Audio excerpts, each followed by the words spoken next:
Hi everyone, welcome to Holy Bible Studies.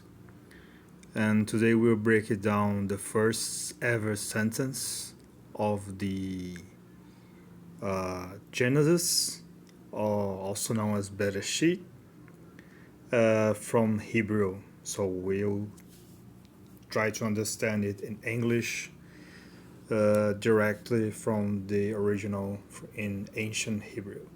So I got my hands here on the Tanakh, Koran.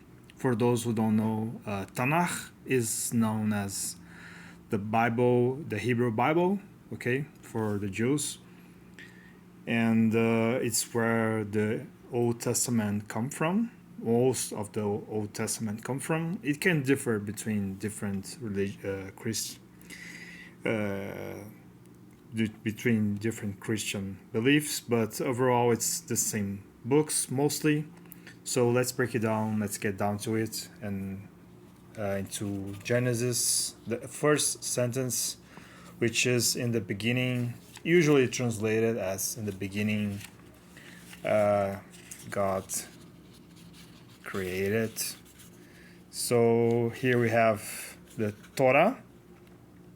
Torah is also known as the first 5 books, the Pentateuch.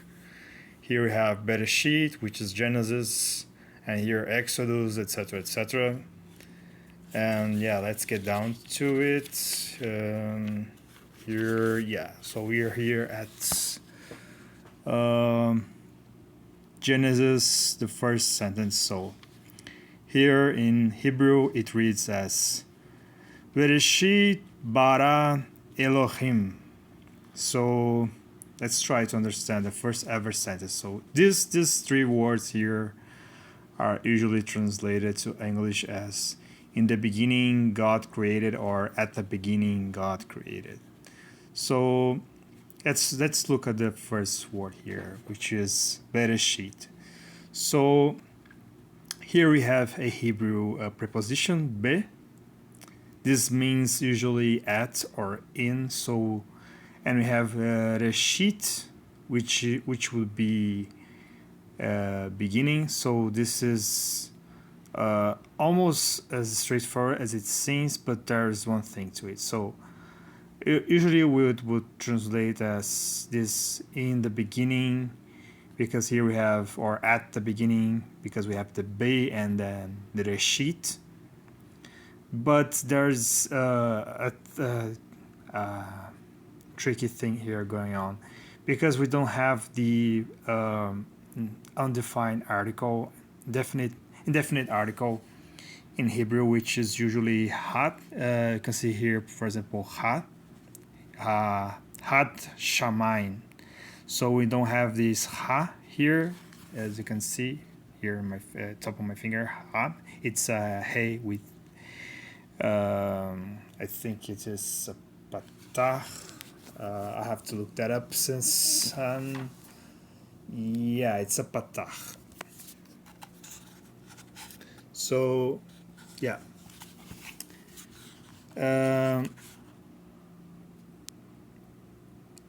and so we don't have this indefinite article here. So this would translate to as in a beginning, not the beginning. So you could think of it like one of many beginnings that God did, or a beginning in a more abstract sense. So it's not the beginning, it's a beginning you could think of. Or you can even translate at the beginning, in the beginning of something also. But I think it would be more poetic if you think of in a beginning, because it could be one of many, right? There could be like many creations of God beside this world. So okay, so we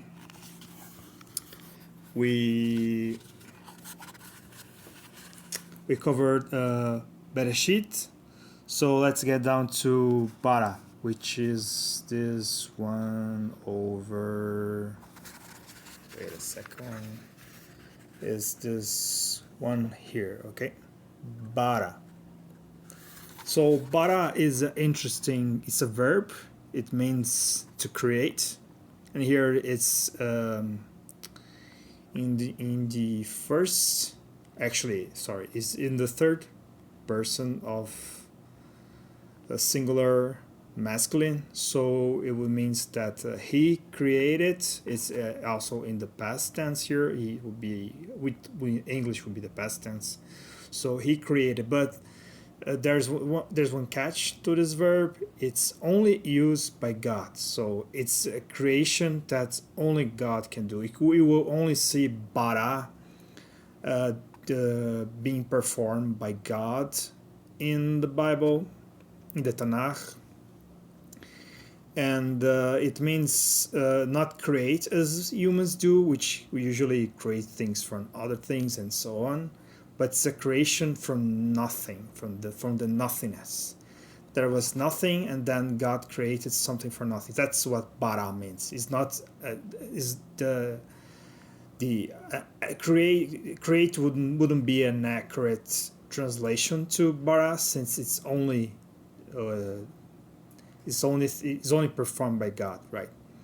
So it's a creation of nothing. They call it ex nihilo creation. So God created us from nothing. It's only used by God. So that's one thing to that's one deep thought to keep thinking about. And the next one, which is Elohim, as you may already know or not, God has many names. Oops. Focus. How? Now I'll get my focus.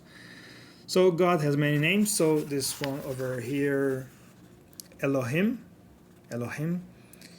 So Elohim is actually, if you would translate literally, it means gods. Okay, because Elohim is the plural of Eloha. And Eloha, sorry, it is not Eloha, it's Eloha. So Elohim, if you would translate it, literally, it would mean gods. But there's the thing. For historical reasons, or if it is due to that in the ancient past, the Hebrews were pagans and polytheistic.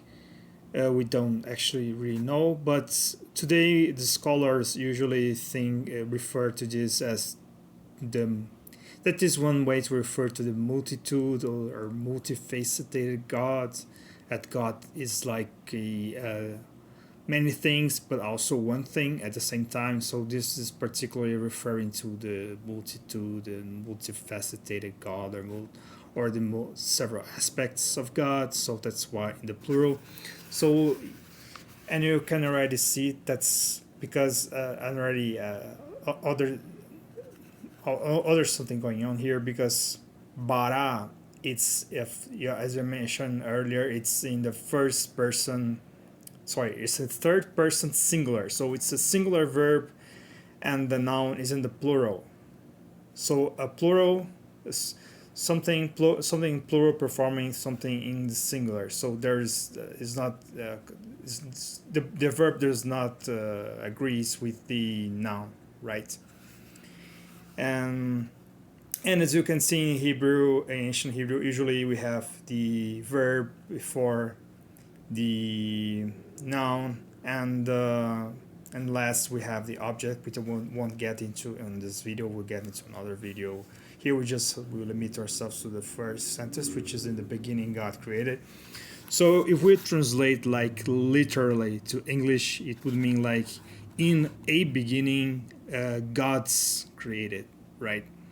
But that's not how it actually works, because Elohim here is referring to God, like as I said earlier, in Hebrew and in other cultures, God has many names, and there's the holy name of God. There's God the Lord, which is Adonai.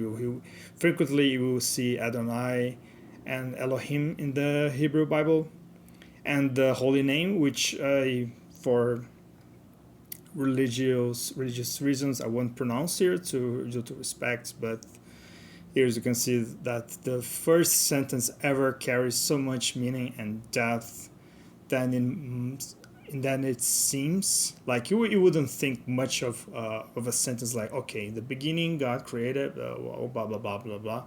So, but when you actually look at the original text in Hebrew, you think and you start studying it and breaking down by parts each word. You see how much depth it carries. First, we seen that Bereshit could mean that instead of in the beginning, in a beginning, so a beginning among many, and that God, it's created.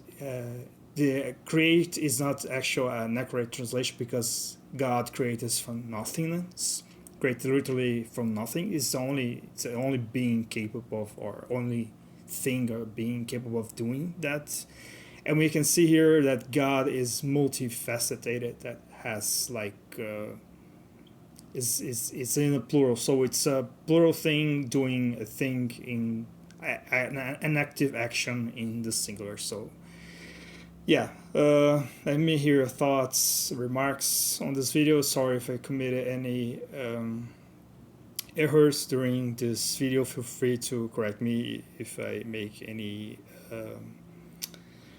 translations wrong, or if I make any this is not supposed to be like a theological video, since it's like I'm just getting started with my Bible studies. I don't want to like commit heresy or offend anyone or any religion, being Judaism or Christianity or any other religion. Okay, so yeah, hope you enjoyed this video and see you in the next time. Don't forget to like and subscribe.